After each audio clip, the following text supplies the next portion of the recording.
Hey guys, what's up? How's it going?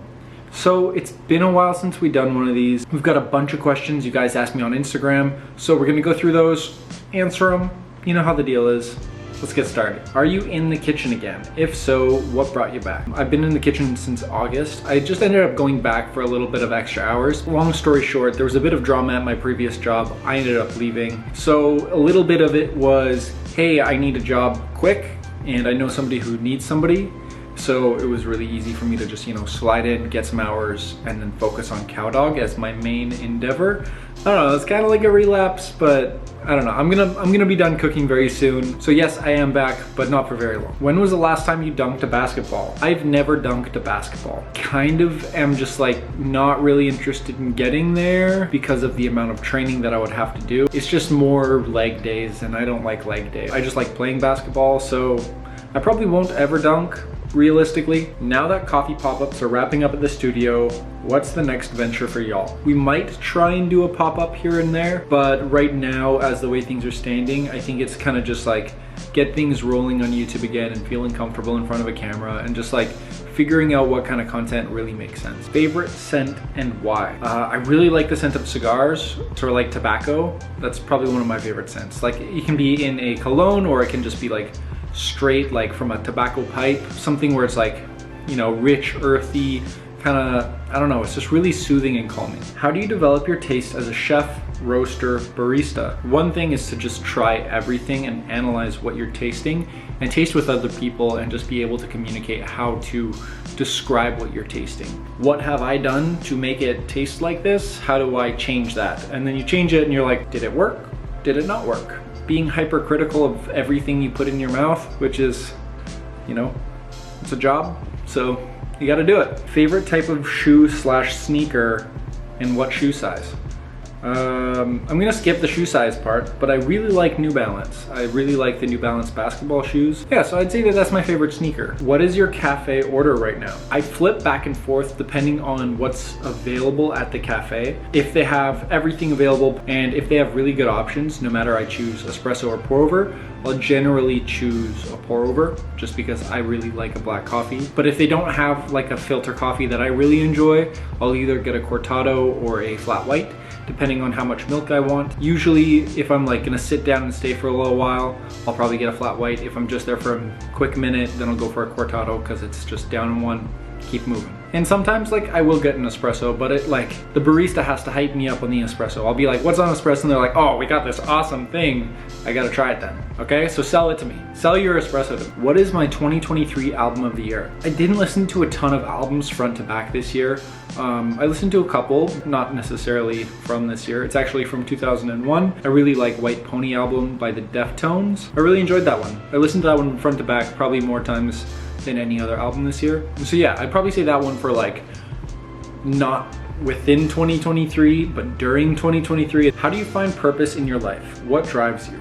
Well, for me, I think it's providing some kind of cultural or personal impact on the place around me and, feeling like I didn't leave this earth without contributing. But for me in my craft, which is, cuisine, food, wine, whatever like consumption looks like, how do I, impact that positively moving forward? And I think Cowdog is a really great example of how we're able to do that. Being part of a movement towards, better service or better sourced coffees or working with smaller producers and not really worried about like growing to be the next Starbucks. Yeah, something that's like a community space that like has people involved and, just like really feels attached to its roots of the city. Something like that I think is really important to me and what gives me purpose. Will you do more recipes in your channel? Absolutely, more are coming.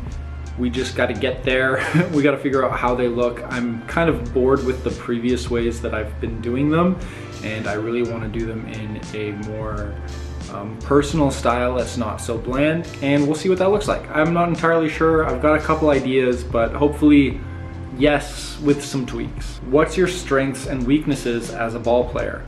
Strength is my mid-range shot creation and my pump fake. I will have people jumping all over the place. My weakness is probably interior defense and probably my left hand finishing. Like I have a really hard time finishing with my left hand, but it's getting better. I'm working on both of these things. You're having brunch, invite one living person, one dead person, and one fictional character. For a living person, who would I invite that's a living? Maybe Jimmy Butler, because he also loves basketball and coffee. Dead person, probably Kobe Bryant, just because like his mindset on life was just crazy. And you know, I feel like that would be such a cool conversation to have with him. Is just like, you know, his mentality is just renowned. No, he won an Oscar about basketball, like, which is crazy. And then fictional character. What fictional character? I don't know if I have a fictional character. Oh, I got it. Saitama from One Punch Man. Favorite European coffee roaster. I really like La Cabra on a larger scale. I think that they do a really good job. And then Tim Wendelbo is just like a specialty coffee staple. Those are probably my two that I'm like, they're, oh, actually, Leaky Cafe Garter, or Leaky Cafe Garter. I'm pronouncing it terribly, but they're also really cool. They've got great branding. It's twitching. What are you currently listening to? Any Spotify playlist? I've kind of gotten into breakcore a little bit. I feel very like Vancouver gorpcore when I listen to it, which is kind of fun. Yeah, I don't know. Breakcore is just a weird genre that I'm like, it's just like, it's a very like anime outro kind of sound. Can you explain what honey washed coffee is? I'll do my best. So coffee is a fruit that has a seed on the inside. They've got 3 layers. You've got like the skin, you've got the mucilage, and then you've got the seed. The most popular way of processing coffee would probably be washed coffee, where they remove the skin, the mucilage, and they just leave the seed. And then they just like wash it all off in water, and then they ferment it, and then they dry it. So that would probably be the cleanest way that you're able to taste the coffee. It doesn't taste funky. It has a nice bright vibrancy to it. And personally, I think that it's just like my favorite way to drink coffee. So natural process is when they leave the entire skin on, the mucilage on, everything, and then they dry it from there, let it ferment completely as a coffee cherry, and then they hull it, take the seeds, and dry it from there. So that way it's gonna have a little bit more funk to it. It's a lot sweeter of a process. It doesn't have as much acidity. It's generally done in Ethiopia, Brazil, and some smaller Central American countries. I less so like this process. It's really popular in Brazil, and you get those like really rich, chocolatey, super sweet coffees, which can be very nice, especially on espresso. And then honey is a kind of a mix between the two. It was created in order to conserve water for a lot of the farms. They're up high on mountains and they don't have access to wells or things like that. So they take off the skin and they keep the mucilage on, and then they ferment it from there, and then they hull the coffee. This just like creates a bit more sweetness. It still has like a nice vibrant acidity, but basically it is a water reduction way of producing coffee that's a little bit cleaner and like less funky than a naturally processed. So in saying that, I might be getting some things wrong, but that is my general understanding of what honey processed coffee is. How do you make more friends in Vancouver? I don't know. I find that Vancouver is a very active city, so if you're able to get something out of it while you're trying to make friends, like for me, I have friends who I play basketball with. I know Joe has made a lot of friends who go to the same gyms, and they kind of all work out together. You go do something that provides you health and wellness. Go to a rock climbing gym and like, hey, can you show me what you're doing? And just like, what's your name? Like, it takes a little bit more getting out there and trying to put yourself in those positions, but a lot of the city has to do with health and wellness. What is the best type of coffee you've ever had? There is this one coffee that I received from Luna back in the spring. Name is Guacaros. I don't know if Guacaros is the family that produces the coffee or if it's like the growing station. I think it's the family, but it was this field blend of Colombian coffees. I think it was a 60% washed coffee and like 40% fermented with wine yeast, and like had this like super sweet strawberry baklava kind of flavors. It was like, had nice acidity, but had nice sweetness. It was just like this amazing, beautiful, delicious coffee. If I didn't live in Vancouver, where else would I live? I would love to live in New Zealand again. I spent a very short period of my life there. I think that the country is just gorgeous. I would love to go back and spend some time in Auckland. I would love to live in New York, London. Yeah, I'd probably have to say New York would be like my number one place I would want to live.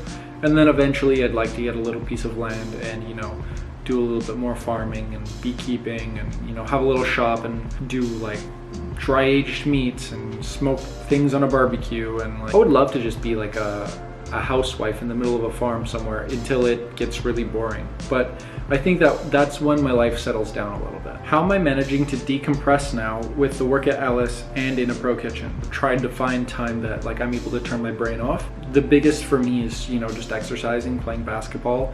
I can get out once or twice a week. I think that's probably the best way that I get out my emotions, is just by moving my body. What's my favorite album of all time? Good Kid, Mad City is gonna be my favorite album. Has some very rich storytelling, guides you along this pathway through somebody's mind. And I just like, I don't know, I could listen to that one start to finish, non-stop, again and again. I'll never get sick of that album. And do I have any new projects or hobbies?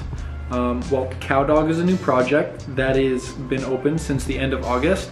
It is closed for right now, but we're gonna bring it back in the new year, which is very exciting, so you can stay tuned for that. Anyways, I hope you guys enjoyed this video. We'll catch you next time, and peace.